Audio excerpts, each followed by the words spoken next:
What's going on, everyone? Climate Data Report here with today's weather forecast for Tuesday, March 28th, 2023. A fairly quieter picture in the east, though there is still cloud cover that we're trying to get rid of in the northeastern states. A boundary still remains stalled down in the south from Texas through Louisiana, South Georgia, South Alabama, Florida Panhandle, where there's still showers and thunderstorms. Luckily, this is the last day for this. It's finally going to push southward. After today, there may be some showers in Florida tomorrow. On the west coast, you can see we do have a strong system that is impacting California, Oregon, and portions of Washington state. Taking a look at the National Hazards Map, fairly quiet in the east, which is good to see. We do have red flag warnings up for portions of New Mexico and Colorado, where there is dry winds today, which could generate a wildfire threat. The west coast, there is a wide range of things going on, including wind advisories, high wind warnings, winter storm warnings, and even winter weather advisories.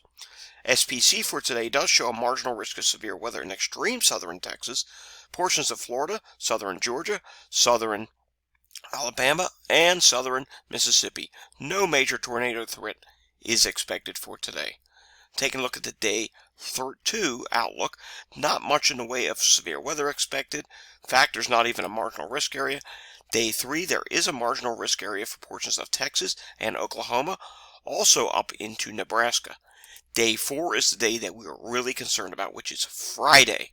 And on Friday, there is a enhanced risk of severe weather from Iowa, Illinois, portions of Missouri, down through northwest Mississippi, western Tennessee, western Kentucky, and even portions of Arkansas, much of Arkansas. This is going to be a large system, and we will talk about it in a moment. Taking a look at yesterday's severe weather reports, just 22 yesterday. There were 8 wind reports and 14 hail reports, along with 1 large hail report. Taking a look at the HRRR model for today, and you will see on the HRRR model that for today we are expecting that system on the west coast to continue onshore. In the south, the showers and thunderstorms will continue. You'll actually see just to the north side of this front, North Carolina and southern Virginia, an area of low pressure will get going, providing you a fairly hefty band of rainfall this evening and into tonight, where you could see upwards of a ½ inch to 1 inch of rainfall. But this is a very quick moving system. The system in the west coast will continue to do its thing tomorrow, and then tomorrow we'll have to keep an eye on the northeast. That snow squall threat still persists. You can see this frontal system comes through with a band of snow squalls, generally from upstate New York, even into New England. As you get closer to the coast, if it does make it that far, it's going to transition to a rain threat. But even Boston, it could mix in with a few snowflakes. Taking a look at California, again, rain will continue for tomorrow. There'll be some windy conditions, not as wet as today. That energy will start to eject into the northern plains by late tomorrow, and that's the system we have to watch for Friday.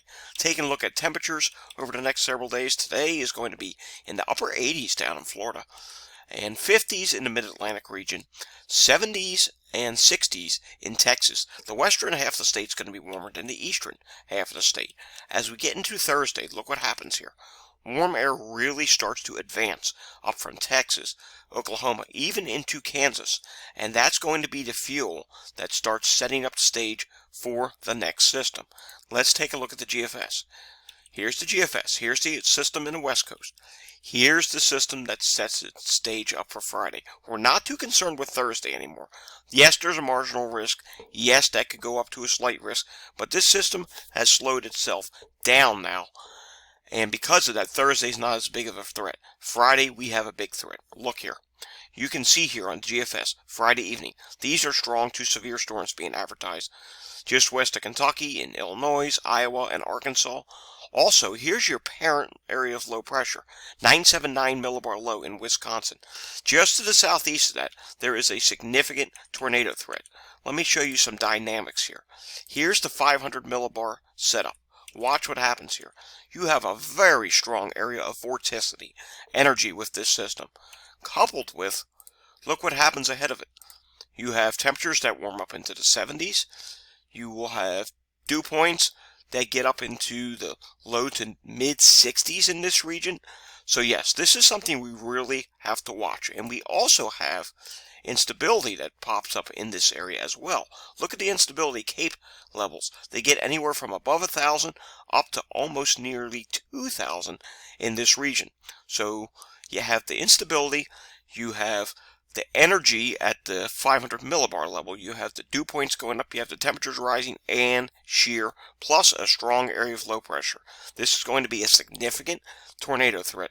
I would not be surprised at all if this gets upgraded to a moderate risk for parts of this area. After that, we do have another threat of severe weather on Saturday as you get further east. It may hold its act together through the Appalachian Mountains and even the Mid-Atlantic. I think there'll probably be a slight risk introduced in this region for Saturday. The rain threat there will be strong gusty winds. Alrighty, taking a look at the longer range forecast. 6 to 10 day temperature outlook shows below average temperatures in the west, well above in the south, and look how far north it gets now, almost up to the I-80 corridor. 8 to 14 day average, above average temperatures even get into the northeast, well above in the south. Below average temperatures continue in the west. Above average precipitation on the 6 to 10 day precipitation outlook for the west. Near normal in the east, slightly above average in the Great Lakes, below average in the Four Corners region.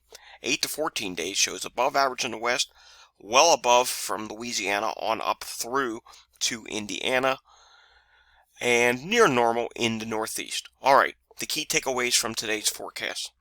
Pay close attention to Friday if you live in the central states. There is definitely a risk for tornadoes, wind damage, and even hail. This is a large storm system, and it's going to be moderate risk category. We could see, unfortunately, yet again, strong tornadoes, and some that could be long tracked. So we're going to really have to pay attention to the Friday time frame. We'll have another update on that tomorrow. Until then, for the east, it's generally going to be quiet. That front's going to come through the northeast tomorrow. Behind that, you're going to see relatively below average temperatures and windy conditions on Thursday in the northeast. The west coast, expect your storm system to continue today. Heavy rain at the lower elevations, heavy mountain snows, rainfall up to 2 to 4 inches of additional rainfall is expected, and you could see 1 to 2 feet additional snowfall in the mountains. That should taper off tomorrow evening with showers continuing. Alrighty, that's it for today's weather outlook. I'm Climate David Report. We will have another update again tomorrow. If you like this video, hit the thumbs up down below. If you want to see more content like this, subscribe to my channel down below. Take care and see you all again next time.